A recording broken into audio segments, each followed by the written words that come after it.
As Christmas Day fades into a haze of drunken obscurity, much like a Gavin and Stacey special, it is of course that time of the year we ask you to join us in celebrating the winners of the AutoEV Awards for 2022. This year we even have this wonderful, resplendent trophy, handcrafted by our very own Rod Farquhar, which any manufacturer's CEO would be proud to display in their office. However, only some will have that honour. So, can I ask you to grab yourself a glass of something special, sit down and join me as I say welcome to the awards of 2022, and as always, as if it needs to be said, welcome to AutoEV.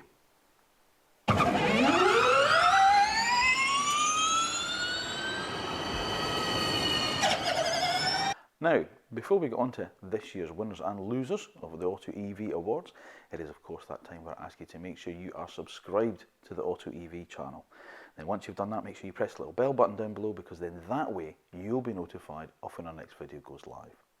Once you've watched the video, if you do enjoy it, make sure you do give it a thumbs up and let us know your thoughts in the comment section down below. Do you agree with our worthy winners this year? Do you think there's something that was a little bit more deserving? By all means, do let us know your thoughts and let us know how you think of the channel and how we're doing. You may also be wondering about this rather natty t-shirt that I'm wearing, and that's because AutoEV now have a small range of merchandise that's available to buy from the AutoEV shop, which we'll put a link to in the description down below. So if you feel like wasting some of the money that your granny gave you for Christmas, by all means have a little bit of a browse through there. All the materials that we use are sustainable, and all the merchandise has been designed in-house by our very own design guru, Mr. Charlie Hutton. Now, this year's awards. We've had to change some of the categories a little bit this year, and we've changed them because we've probably in 2022 we've tested and reviewed a diverse range of vehicles than we've ever done in the history of AutoEV. So it only seemed fair to sort of like tweak the categories a little bit to make sure some of those were included. Last year we kicked the awards off with the Best Super Mini Award, which was taken by the wonderful Honda E. But this year in the Super Mini class, there's not been a huge amount of activity from electric vehicles, so it only seemed right that this was the one that we needed to broaden a little bit, because some of the vehicles we tested this year would make excellent commuter tools, and it is one of those that takes the third place spot, and that is the BMW CE04, their new electric scooter. Now, BMW had been here before, back in 2013, I think it was, with the C Evolution, which never really caught the imagination of people back then. Maybe we weren't quite ready for electric scooters back then, who knows.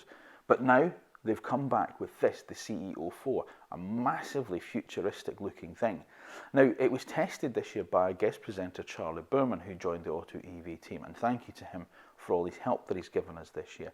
And Charlie was left really, really impressed by the CE04. He said it's the type of thing that if you lived out with the city, you lived, sort of, from where we are in Surrey, and you were commuting in and out of the city centre of London, it was perfect because it had a good range, it looked really, really stylish, it was nice to ride, and he said it just made whizzing in and out of traffic that much easier. In fact, the only real downsides, he said, it was quite expensive, and sometimes he felt the riding position wasn't as comfortable for him as he felt that it could have been.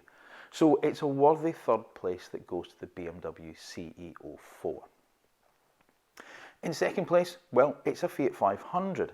Now, the Fiat 500 became runner-up last year to the Honda E, but this year, excuse me, I tested it in the lower-powered 500 Action Guys, which is a smaller battery with lower power. And what I wanted to do was I wanted to find out whether or not you really needed to spend the extra money going for the big battery option on the 500, or whether or not the smaller one would actually do the job. And I spent more than our usual test period with the car. I lived with the car for a while, using it as a daily driver for the family. And in 9 out of 10 circumstances, it was absolutely perfect for what we needed anything to do. And in some respects, it captured the essence and the spirit of the original 500 a little bit more than its sort of like higher specification and higher cost brethren. Unfortunately, it seems that Fiat UK have taken the decision to drop that car from the range now, which I think is a bit of a strange decision, because it was it was at an entry price point which made it quite viable, I thought, as a sort of like a first EV, or dare I suggest even as a second car. So I do think they've made a bit of a strange decision to drop the vehicle. I'm sure they have their reasons, but yeah, a bit odd. But nevertheless, we tested it, we loved it, and it gets our second place. But first place in this category, excuse me, first place in this category must go to the rather excellent Mavic RM1, another of the electric motorbikes that Charlie rode this year and gave it an absolute glowing verdict on. It's stylish to look at, it's British designed, it's British built, it's got an ease of use that's absolutely perfect. The batteries can be removed to be charged by your desk or in your home overnight, which is another good security feature as well. And the bike actually rode really well. That was the other thing that he absolutely loved about it. Not only that, but in terms of its cost, its lead-in cost, it was almost half the price of the BMW. And we also felt it was the type of bike that might get people actually into motorbikes, you know, the very first one, at the low cost and the ease of use that it had. So, the well-deserved gong for first place in the best urban EV commuter vehicle goes to the Mavic RM1. Second place is the Fiat 500 Action, and third, a very worthy third, goes to the BMW CE04. Now, our next category is the best compact family EV, and we decided at this point we should probably put a price cap on this because prices for these cars can vary quite wildly. So we only thought it fair that what we put is a price ceiling of £40,000 on this category. Now, £40,000 is still a huge amount of money, especially for a family EV, especially these days with the cost of living as much as it is. But nevertheless, if it's the main car in the family, we felt up to £40,000 was probably where most people would be looking to buy.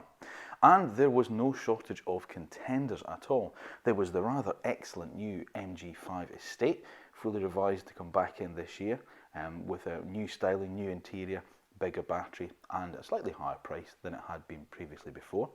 And we even saw a brand new car enter the fray, the GWM Aura Funky Cat. Yeah, indeed. We ran a long-term test Cupra Born as well in its more powerful e-boost mode, and back in the summer we tested what we felt could be three of the best family cars available for anyone, which was the small hatchback, which was represented by last year's winner, the Citroën EC4, the compact MPV, which was the Peugeot e-Rifter, the sort of like the partner car to the e-Berlingo. Again, it was one of our sort of like our runners-up last year. And our third place car in this year's awards, which is actually quite an old car when you think about it. It's the rather brilliant Hyundai Kona Electric. It was the small compact crossover that took first place in that test and is our third place car in best compact family EV. We kind of forgot a little bit about the Kona, if I'm being honest with you, but it was the car that we wanted to try against the other two to see if it made it sort of like a really worthy sort of like family car. And we were pleasantly surprised when we were driving again. All three of us thought, you know, dynamically it was very good. It was probably big enough for most people's day-to-day family usage. It looked really quirky as well, and of course it came from Hyundai, a manufacturer who has been making great strides, not just in the EV market, but to sort of like change people's perception of the brand indeed. So third place in this category goes to the wonderful little Hyundai Kona. Now, second place in this category goes to a new entrant into the market this year from a brand that has become Europe's fastest growing car manufacturer, and that of course is MG.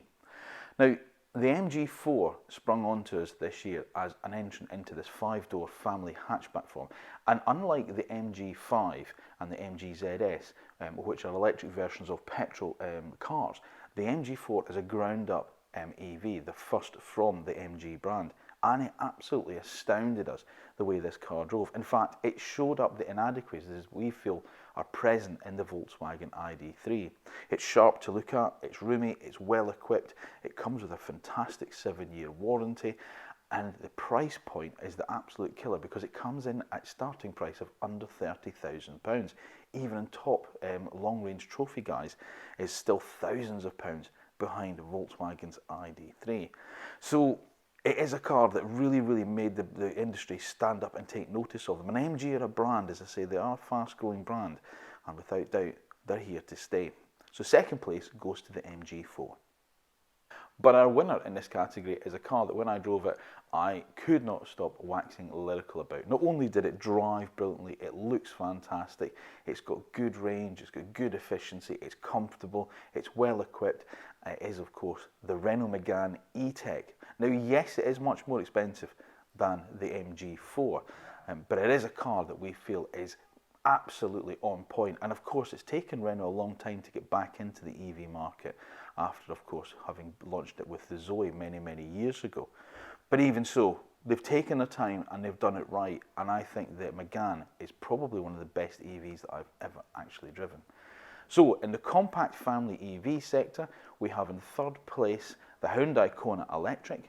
In second place is the MG4, and taking the top spot in this category is Renault's new Megane E-Tech. Now our next category is the best mid-size crossover SUV sector. Now this is a fiercely fought marketplace, and hardly a month was going by where a new car wasn't being introduced into this market space. But again, we felt it only right to put a price cap at this point. So £55,000 is our cut-off point to be eligible for this category. But even so, there was a plethora of choice that came busting onto the market scheme. There was Volkswagen's new ID.5, the coupe version of its ID.4, that came on. And Skoda also came through with the Enyaq Coupe. Now we have road tested the Enyaq Coupe, but you're not going to see that video until January 2023. And so in fairness, we're not going to include it in part of this awards, but the Enyaq is still there and still remains one of our favourite mid-size SUV crossovers, so have no fear about that. But one car that did get launched, and we did see it and we did test it, was our third place winner, and that is the Genesis GV60.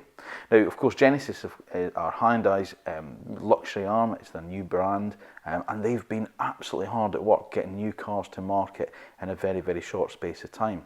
But the GV60 is a brand new, the first brand new all-electric car, and it's based on the eGMP platform, which we know is a very good platform because it also underpins the Hyundai Ioniq 5 and Kia's brilliant EV6.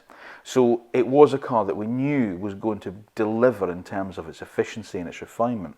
But what it did do as well was it blew us away in the way that the car actually drove, its quality and its use of sustainable materials inside. In fact, so good was it that I preferred it over the Mercedes-Benz EQA, a car that I have to say I've always thought was a really, really good electric car, despite not being a bespoke EV. Mercedes always do those little EQs really well, and I think the EQA is probably the best one they do.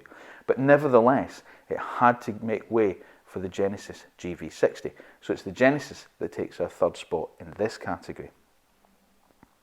Second place was a car we normally don't do when it comes to sneak peeks. We always wait until we can do a full road test before we actually give any verdict and before we actually include them into the AutoEV Awards. But this was a slightly different scenario. This was a different sneak peek episode because I actually got to drive the car and drive it quite a distance. And it is our second place winner in this category, and it's BMW's new iX1. Now, BMW's still courting a lot of controversy with its styling and its design. And yes, you could argue that the iX1 isn't a bespoke EV, but BMW say that it has been designed to take all manner of powertrains, so petrol, diesel and EV right from the outset. And it did feel a very, very impressive vehicle when I drove it. Now, we will be putting it through a proper road test next year, but we felt it only right to include it because we had actually spent a lot of time with the car. And as I say, I came away very, very impressed with it. So second place goes to BMW's new iX1. Now, there was a lot of worthy winners in this category. And as I say, there was some that we didn't include because we hadn't quite driven them yet. And I have to make some apologies to you now because we had hoped to have driven the Nissan Ariya this year and the Toyota BZ4X and the Subaru Solterra. Three cars that would be absolutely bang in the heart of this category in terms of our award section.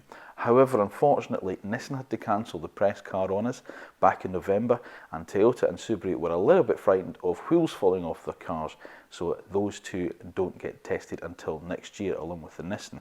So unfortunately, those three can't be considered for a top spot. Now, last year's winner was the very brilliant Kia EV6, which we did again drive this year when we pitched it up against the used Jaguar I-Pace, and it still remains a fun favourite of us. But there was another car from that brand that came out that, as far as we were concerned, was way more worthy than anything else that we drove in this category for this prize, albeit it is slightly smaller, and that is Kia's brilliant new Niro EV. We've always been fans of the Nero here at AutoEV. In fact, we love the way it's so practical, it's so family orientated, it's nice to drive, it's quick enough, it's practical enough. In terms of its efficiency, it pretty much it does say what it's going to do on the tin.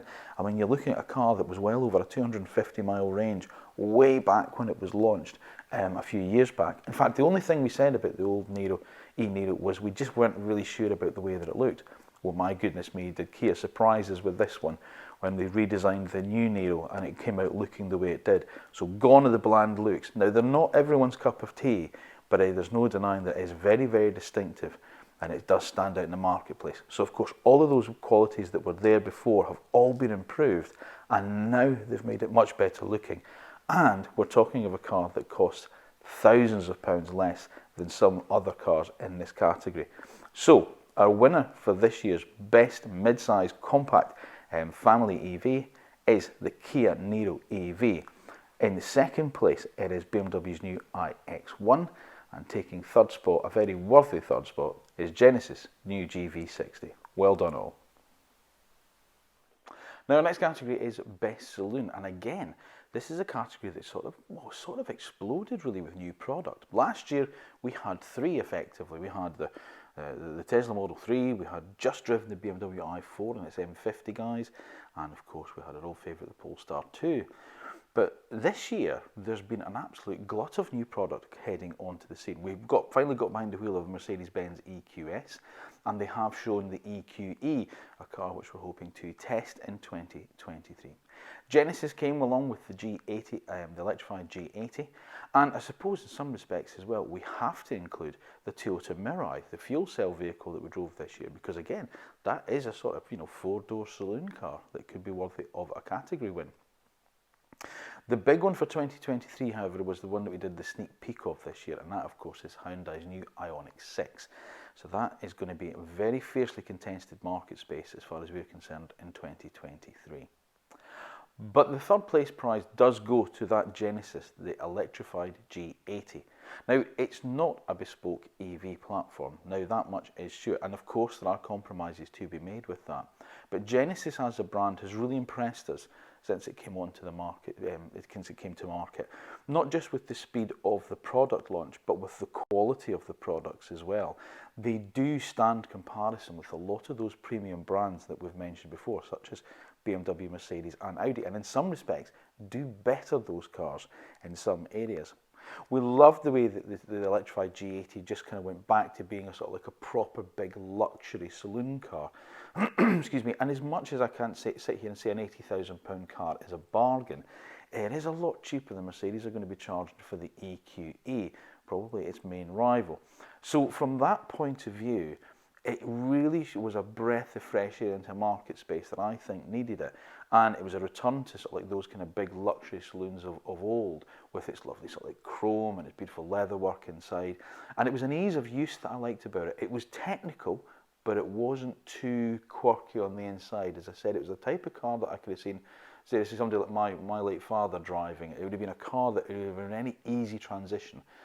If you're coming from sort of like a bigger Mercedes combustion engine car and you want to go electric for the first time, then the Genesis electrified G80 is a car that you get on with very, very well. So as far as we're concerned, that is a worthy contender here, and it takes our third spot.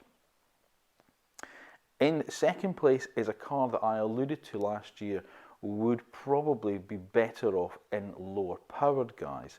Now, despite the car taking second place in last year's awards, it's still in second place in this year's awards, and that is of course BMW's i4. But we drove it right back at the beginning of the year in its eDrive 40 guys, the lower powered version, which I had a sneaking suspicion was going to be a slightly better steer than the M50, and I was right. Now, despite it ending up in the third place in our triple test at the beginning of the year, we still were impressed with the i4. Yes, again, it's got that controversial kind of BMW look about it, but again, if you're coming from a combustion engine BMW and you want to go electric, you're not going to be scared by it. And as I say, it offers the dynamics that we've come to expect from BMW. So, our second place winner is the BMW i4 eDrive 40. But in first place, despite the talents of everything else out there, nothing could dislodge the Polestar 2 from being our best saloon in this category. It is simply a brilliant car, and every time we drive one, we really, really remain completely impressed with what the Polestar 2 is capable of. It looks sharp, it's comfortable, it's relatively dynamic, or certainly as much as you want it to be. It's got a great user interface in it as well, and it just looks a bit cool. And the whole brand message of sustainability and design is something that we really can get on board with. Now, in 2023, there is also going to be an addition to the Polestar 2 range with the BST 270, a more focused version of the car. And we spoke to the chief chassis engineer at Polestar, Joachim, back in the Goodwood Festival of Speed video that we did. And the way he's been talking about this car is we are so excited to be driving it. So as I say, there is still more to come from the Polestar 2, but even so, to this point, it remains the best saloon in this category, and therefore takes top spot for us. Very nice. Now our next category, last year, was Best Premium SUV. But again, a category we felt we had to change slightly because it wasn't really encompassing a lot of cars that had come onto the market this year. So we've changed it to being Best Luxury EV. And this is a market space that is going to change quite drastically in 2023 with the launch of some rather new and very diverse products. We are expecting BMW's new i7, all-new electric version of the Range Rover, Volvo's new EX90, its XC90 replacement, which is going to be a six-figure car. That's a lot of money for a Volvo, but given how good it's been so far, I have a funny feeling that's going to be a real worthy contender. And of course, the big player, Rolls-Royce, with the new Spectre. But going back to this year's contenders, well, I suppose it depends on where you see the luxury car market starting, if you're looking at it from a price point of view. And we kind of thought maybe round about the £70,000 upwards was where we should feel like a luxury EV should start, that premium sort of like price that you would pay. But even at that price, you're also looking at things like Ford Mustang Mach-E GT.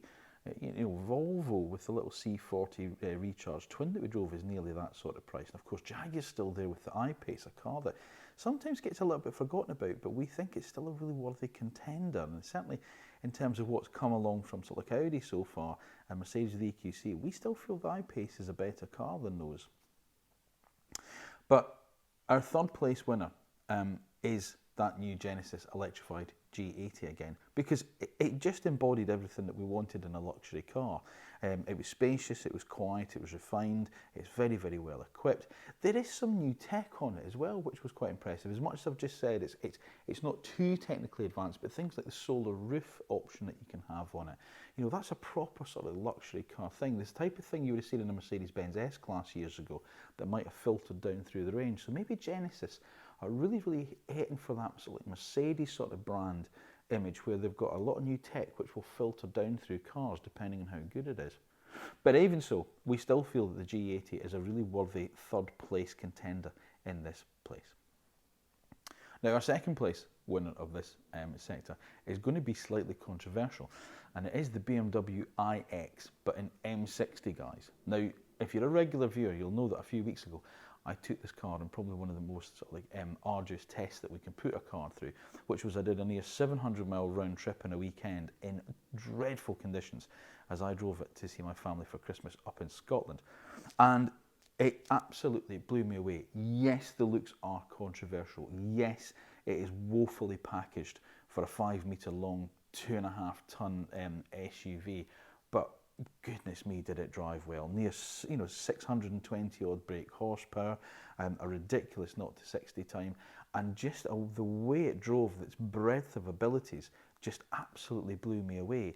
It cosseted me, it thrilled me, all in the same way. It could be a car that you could just drive on a daily basis and not realise how powerful it is, but it's also something you could take by the scruff of the neck and throw it down one of your favourite twisty roads.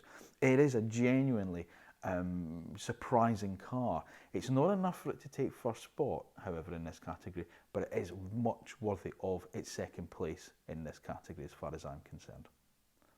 But our top spot goes to the blissfully wonderful Mercedes-Benz EQS.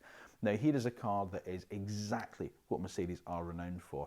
a large luxury saloon that is brimmed with tech, that's beautifully quiet, that's lovely to drive. It doesn't pretend to be anything than what it actually is.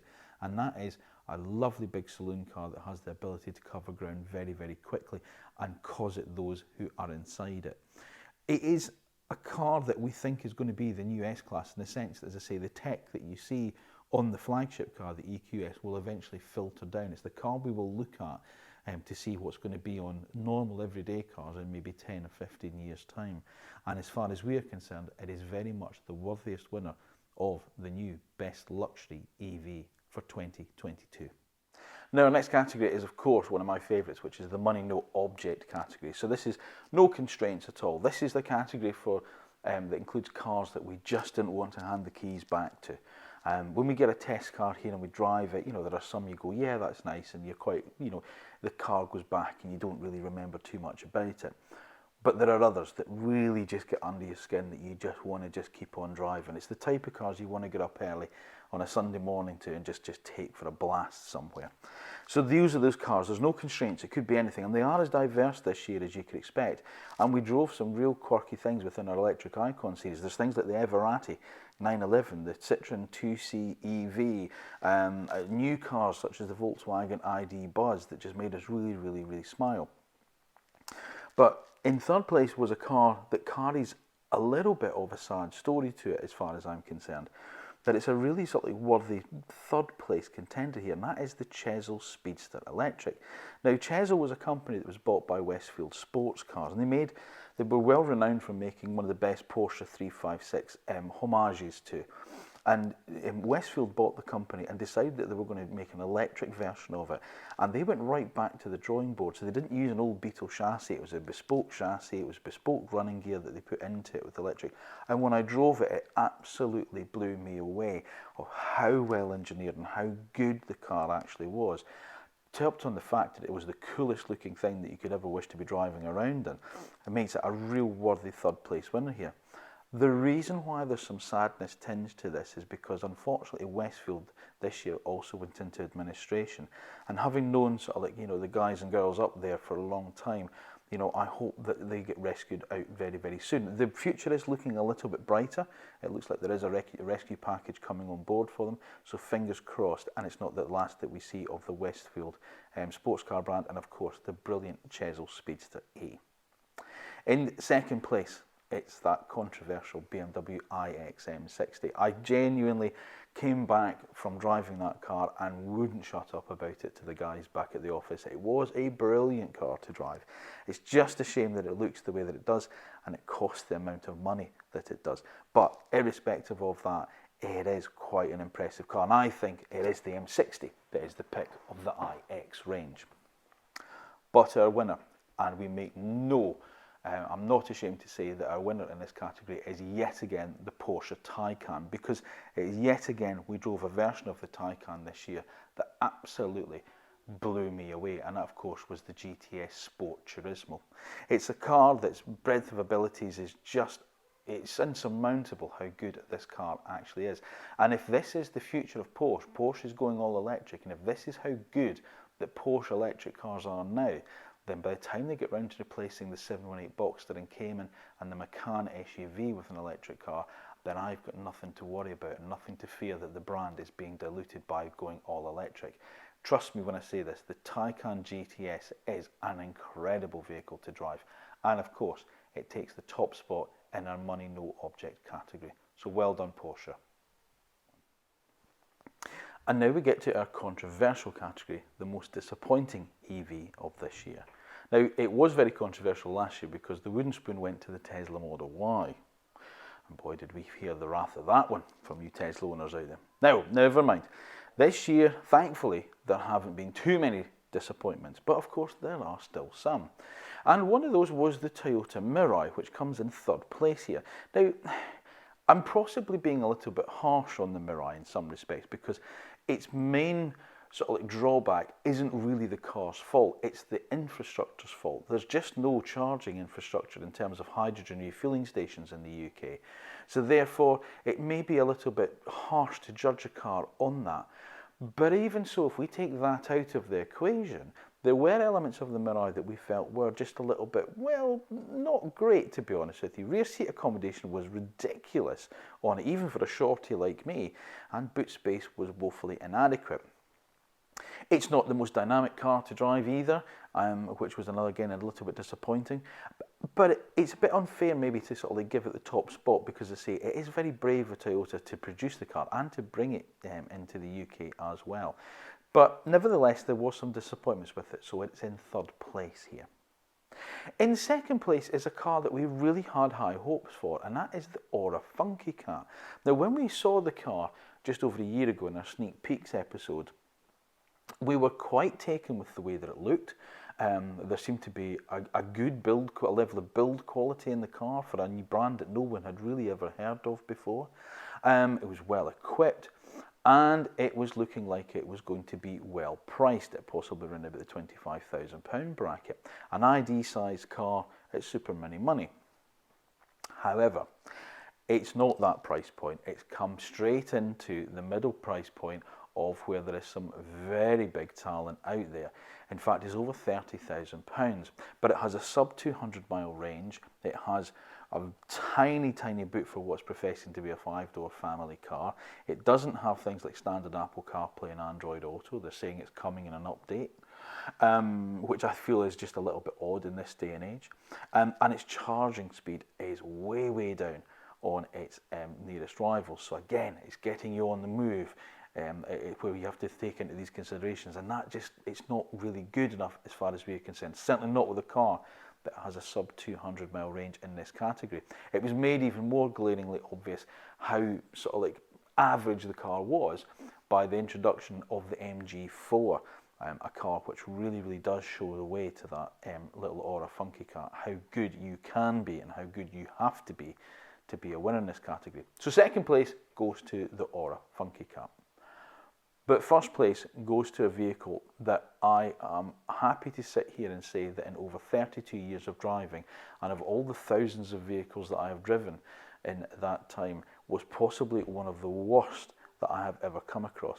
And that is Fiat's e-Ducato van. Now, we took the decision to do some van reviews this year, and there is some great talent out there. But the e-Ducato is not one of them.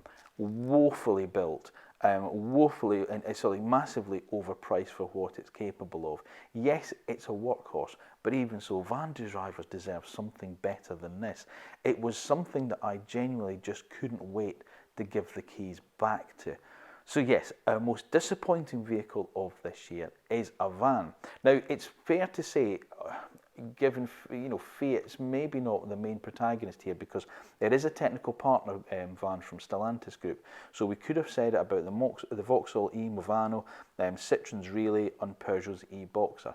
But it was Fiat that we had, so therefore it's Fiat that takes the wooden spoon. And the most disappointing EV of this year is the Fiat e-Ducato.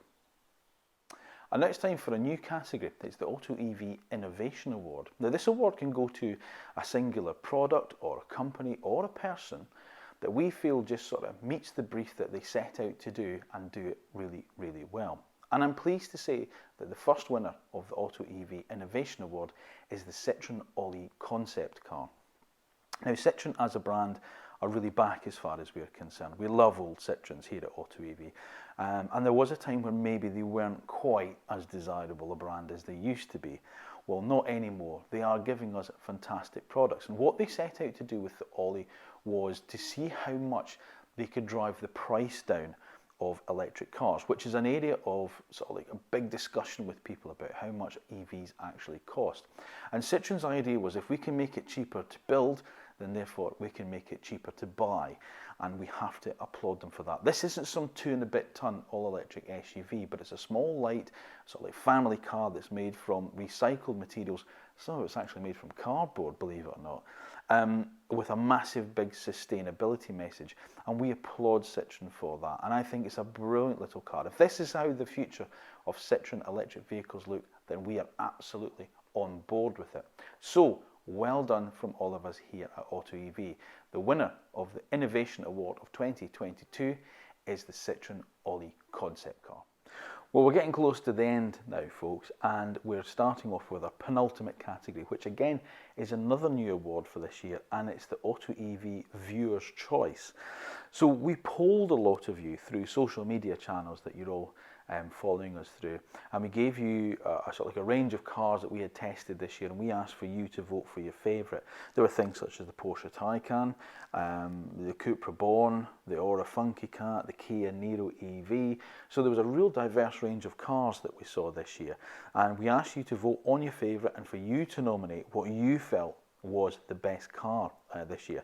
So there is only really one winner in this category, and it is the Renault Megane E-Tech. So another gong for the small compact Renault electric car, and it's down to you. Thank you ever so much for everyone who voted, and another gong goes to the Renault Megane. Well, this is it. It's time to announce the AutoEV Car of the Year award. Now, before I do, I think it's fair to say that this year has been an absolutely cracking year for new EVs, and we've tested a fair few of them. And next year is lining up to be even bigger, and we can't wait to get our hand behind the wheel of cars such as the new Rolls-Royce Spectre, Audi's revised Q8 e-tron, the Hyundai Ioniq 6, as I say, and as I say, we're going to see hopefully the new BMW i7 as well very, very soon. So there's lots more to come. So it's probably a good thing for me to tell you right now to make sure you subscribe to the channel and press the bell button and do all of that kind of stuff, so you make sure that you don't miss an episode. But let's get on with it now. There was a huge amount of talent out there this year, and there was a lot of cars that could be worthy of walking away with AutoEV's Car of the Year award. But when it came down to it, there was three that really stood out for us. And funnily enough, all three cars are compact 5-door family cars that are available to buy for under £40,000. Which shows to us where the marketplace really is. And in terms of our video viewing figures as well, there were three of our most popular cars as well that you guys all tuned in to watch. So thank you very much for that. In third place is the very, very worthy MG4. Now again, it's the brand's first new all-electric car. And there was no longer sort of like any excuses with MG. It's sort of like, well, I know it doesn't drive well, but you know, look at the cost. But it drives brilliantly. It looks as sharp as a pin. It's well equipped. It comes with a 7-year warranty, and it's much better value for money. As I say, it really shows up the inadequacies of Volkswagen's ID3 in a glaring light. So that is good, but it's not quite good enough to take the top spot. In second place, however, is a car that very closely came to taking the top spot as far as I was concerned, because when I drove it, I was just so blown away by how good it was at absolutely everything that it set out to do. It was a real hard decision to put this car into second place rather than first, but nevertheless, it's a very worthy second place, and that is, of course, the Kia Niro EV. As we said, we've always been big fans of the Niro here at AutoEV, and the new one just builds on all the things we loved about the old one, and now it's much more interesting to look at. It still offers relatively good value for money. Again, from a warranty point of view, it's got a great warranty with it, which keeps the running costs down. We know that Kias and Hyundais have been very, very efficient in terms of the way that they deliver, or the range that they say they're going to do, and again, the new Niro is no exception to that rule. So as I say, it's a tough decision to put it into second place, but it is the decision that we've made. Which leads us to AutoEV's Car of the Year. And it is a very worthy winner as far as we're concerned. In fact, I came back from the launch and waxed lyrical to Rod and Charlie by saying it was one of the best electric cars that I've ever driven. And trust me when I say, if you go and drive one, I'm sure you will absolutely agree. Not only does it look brilliant, not only is it very roomy inside in terms of for the family, it's well equipped, it's very stylish, and it's just a great all-round electric car. And that is, of course, Renault's Megane E-Tech. So it takes the triple crown this year. So not only is it the best compact family car, not only is it the AutoEV Viewer's Choice, but it is also the winner of the AutoEV Car of the Year of 2022. And that is the Renault Megane E-Tech. Well done, Renault. 2022 has been a tough year for a lot of people, and we are very much well aware of that at AutoEV. Whether it's for personal reasons or political reasons or what's going on in the world, that your life has been affected by those things, if you still find the time to tune in to watch a silly old Scotsman talk about electric cars every now and again, then please understand that every single time you do that, it does not go unappreciated. This year the channel hit over 15,000 subscribers. Now that's still quite small in terms of the YouTube landscape, but for us it's massive, and we'd like to thank every single one of you. If you're one of the people that just tune in to watch a video, if you're one of the people that press the subscribe button, if you're one of the people that just clicks on the little like button or even sends us a comment, good or bad, then please understand it doesn't go unnoticed and it's not unappreciated. So thank you from the bottom of our hearts. We'd also like to thank the manufacturers who have supported AutoEV by making sure that we've got access to press cars so that we can bring this content to you. So to all the manufacturers who help us out there, thank you ever so much. And to all the winners of this year's awards, well done. It's been a great year for us here at AutoEV, and we want to carry on doing the same in 2023. So that means, of course, I'm going to ask you to make sure that if you're not subscribed already, please make sure that you do. And once you do that, press the little bell button that's down below, because that way you'll be notified of when our next video goes live. As I say, the comment section is down there for you to use. Please feel free to use it. Let us know your thoughts on this year's winners and losers. Was there something that we missed out on? Do you agree with us? Do you disagree with us? As I say, please let us know. As always, it's much appreciated. And of course, it's Christmas time, so we'd like to raise a glass to you all, and there's a special message now from my colleague Charlie as well. Merry Christmas and a Happy New Year. Just a very quick thank you to all our subscribers. You've been amazing this year, all your fantastic comments. We couldn't do this without you, and that's what makes the channel. Really looking forward to 2023. There's some fantastic EVs coming out. I know Bryan is itching to get in there, and hopefully me and Rob will be getting in on some of the action with the triple tests. So here's to 2023. Cheers. Unfortunately, Rod wasn't available this year to send you another message, but I know from the bottom of his heart, he's very grateful to everything that you guys out there do for us at AutoEV. So on behalf of myself, Rod and Charlie, thank you again. I hope you've had a wonderful Christmas. Here's to a cracking new year, and we'll see you in 2023. Slàinte. I'll see you soon. So, you've watched our video. It's now my job to tell you to like and subscribe, and press the little bell button to receive notification of when our next video is uploaded.